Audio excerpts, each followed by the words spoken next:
everyone, Steve Elliott here again with another video, this time in Procreate.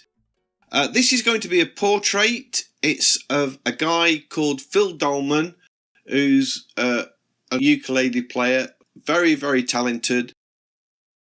If you play the ukulele in the UK, or you're a member of a ukulele club, or you just follow the ukulele, and you come from the UK, you will probably know of Phil Doleman. He is a first-class player, a booming voice. He runs workshops, he does concerts, and lots of festivals. So there's a good chance you will know of him. I don't know him personally. I know him to say hello to. I've been to a couple of his workshops, and I've been to several of his concerts. The music you heard at the beginning of this video is actually Phil playing, and you'll hear a little bit more at the outro as well. So I went up to him at this concert and said, do you mind if I do a portrait of you? I showed him a few portraits that I'd already done, and he says, yeah, that's cool. He'd like that. So that was good. I always do that, by the way, when I'm doing portraits of people that I don't know. I will, if I can get to them, I will ask them if it's okay, and they're all right with it. I've never had anybody say to me, no, I don't want you to do a portrait. Most people are cool with it and perhaps a bit flattered. So Phil says it was okay. He's seen the portrait, he likes it, he sent me the music to put on the video, so everything's cool, and I really enjoyed doing this painting. Again, it's in Procreate, but I've taken a different approach than I have in all my other oil paintings.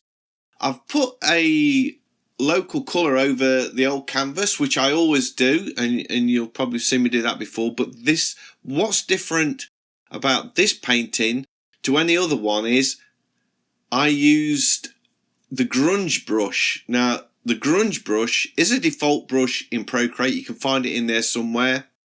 And I use that to put the local colour over the whole of the canvas. And I have used it before, and I really like the texture that gives on the background.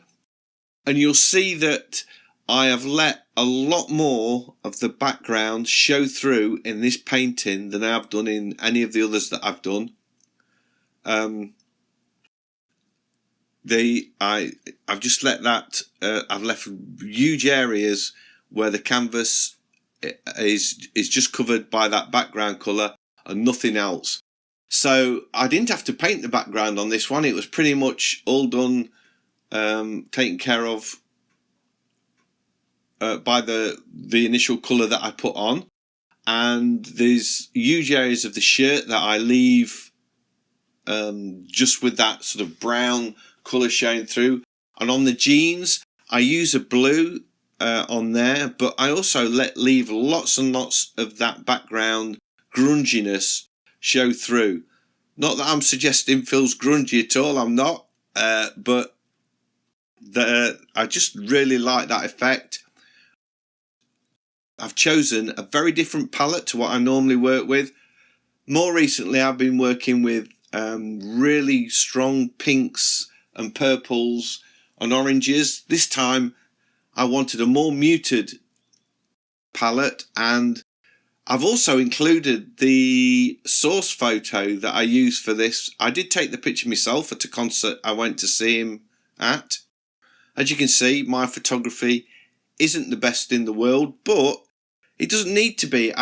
He doesn't need to really be 100% in focus, because the style of painting I do, which is, it can be described as loose, doesn't warrant really sharp pinpoint detail. And if I do want detail, it's usually around the eyes, and I can improvise that a little bit. So that photograph is quite adequate for my purposes in this painting. And you'll see how I use the photo by enlarging it throughout the process. I move it around a little bit to see different areas, and you'll definitely see when I start to paint the face, because I haven't totally got a lightness yet. I will zoom in and you can see here what happened here. I lost a bit of the video of this hand with the Apple version of recording that you can use in the iOS software. It just didn't record it, so I went back to the default Procreate video that you can auto-generate, and I've inserted that in just so you don't miss me painting this hand. So there we go. It's still using that, and now we go back to where I'm using the photo again. I hope that all makes sense. But you can see I will zoom in on the face. This is what I was trying to talk about. I zoom in on the face, and then zoom in on the photo as well, and I can compare them side by side to really work on the likeness. And you can't do that in a natural. Well, I suppose you can. You can hold the photo up to your painting if you're working with traditional media, but this is so easy that you can zoom in, get really close up. You can zoom in on your photo, and you can concentrate on detail. Because although I am painting in a very loose style, it is important that you do put those loose brush strokes in the right place. You can't just randomly smash them down anywhere. It's got to be an appropriate place. I've seen to put him a bit of lipstick on there, so I shall have to sort that out. I was experimenting here with bright, stronger colours, because I've done that a lot, and I felt for this painting it didn't need it. I stick with it for a little while, but a bit later on you'll see that I'll soften them off again. I'm quite liking the look of that now, though, as I'm looking at it again. But I think it worked out better when I softened them off and got rid of those really, really strong colours. As I say, Phil is an awesome musician. He's got a YouTube channel. I'll put a link to that. He's got a website where he's selling books and his CDs and stuff. I'll put a link to that as well. I'll probably put a link in the video and definitely in the description. Go over and visit his YouTube channel and check out his music. It's all sort of old time 1930s, 40s stuff, I imagine. A lot of sort of trad jazz almost in there. The sort of stuff I like listening to, and I've played in bands playing the same type of stuff, so it's right up my street. Although, you probably know I'm into rock as well, and I'm in a rock band, but this is another field of music that I really like. So go and check out Phil's YouTube videos and his website. He really is a nice guy and a very talented musician.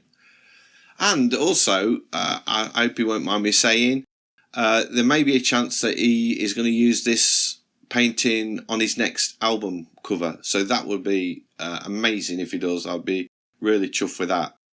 So anyway, back to the painting. I'm still pondering these stronger colours and trying to get some light in the photo, in the painting. Because if you look at the photo, it is pretty flat. He's got sort of a spotlight on him, and that's as far as it goes. So it was up to me to sort of invent a light source, and I have it sort of coming, shining onto his right hand side. You can see I've lit up his face, the top part of his face, and I've put cool colours into the highlights and warm colours, and cool colours into the shadows. In the deep shadows I've put warm colours, but in the shadows that aren't that dark I've put cool colours, and cool colours in the highlights. So I've sort of mixed it up a bit there, some nice warm skin tones, and you can see it's really starting to take shape. I've added another grungy layer, picking out the purple in the background. I felt it was just a little bit flat with the one colour, so I've added that. And I was working on his beard. It took me ages and ages and ages to get his beard exactly how I wanted it. And actually, the old portrait took me a while to get the likeness I wanted. I thought he was going to be fairly straightforward because he's got quite a distinctive face. but in actual fact, it took me a lot longer than I thought. You've obviously noticed that I begin with just blobbing sort of abstract shapes and local colour on the canvas, and then refining them. I gave him a massive football head to start with, which I then chopped up a bit and shrunk down in size to fit. So I don't need to, I'm finding I'm not having to sketch at all on these portraits. I think that is an advantage of working digitally, and I don't think I would be able to do that on a canvas. I haven't painted anything on a canvas for a while now, since I've been into the digital, and I never ever took that approach before, and I think that is a symptom, if you like, of working digitally, and I really like the way it speeds the process along. You do not have to take time to spend sketching something out or gridding it up or whatever.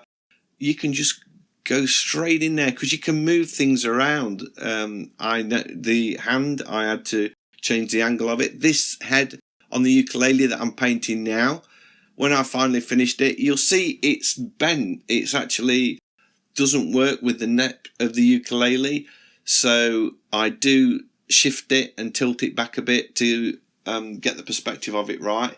Here I'm doing that trick again where I get a few straight lines just to level up that ukulele neck. There you go. There I moved the neck of the ukulele. Did you see that?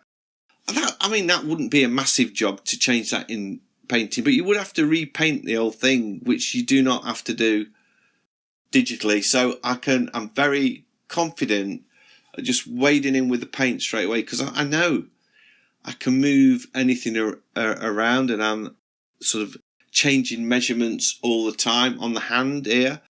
You'll see that I start to chop away at the fingers, and there we go, cutting out some of the fingers there that weren't quite right, and I've sort of narrowed the hand a bit as well.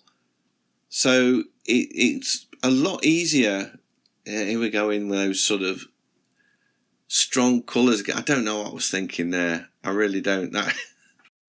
That had to change quite considerably.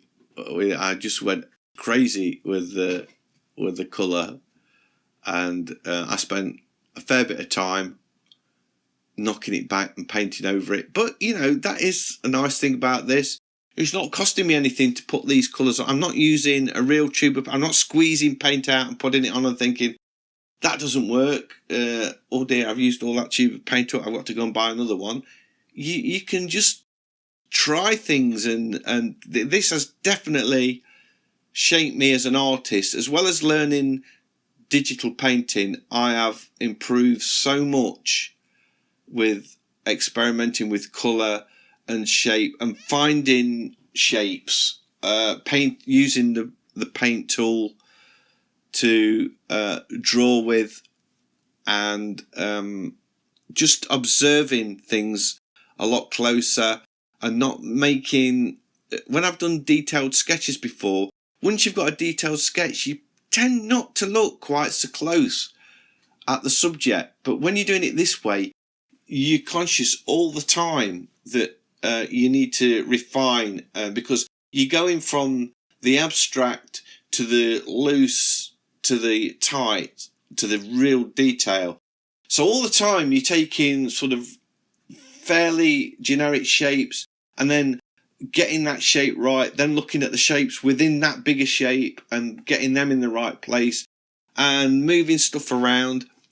So it really is good for observation. I've found I feel every portrait I do is better than the one I painted before, and it's, if you're working on a budget, it's well affordable because you're not scared. You're not scared to use materials, and you can make them as big as you like. As I said loads of times, I can print these out 3 foot by 4 foot posters. So I think going to digital has definitely been a good thing for me. It's improving me as an artist all the time, and I am loving every minute of it. And Phil, thanks for letting me paint this picture of you. I've really enjoyed it. It's been an absolute pleasure, and I think it's one of my best portraits so far. Anyway, that is really the end of this video. I want to thank you all for watching it and staying with me till the end. If you have liked this, big thumbs up as always, much appreciated. And if you're new to the channel, please consider subscribing. I've got lots more videos like this, and I would love to be sharing with you. So see you in the next one. Bye. Shimmy like my sister Kate.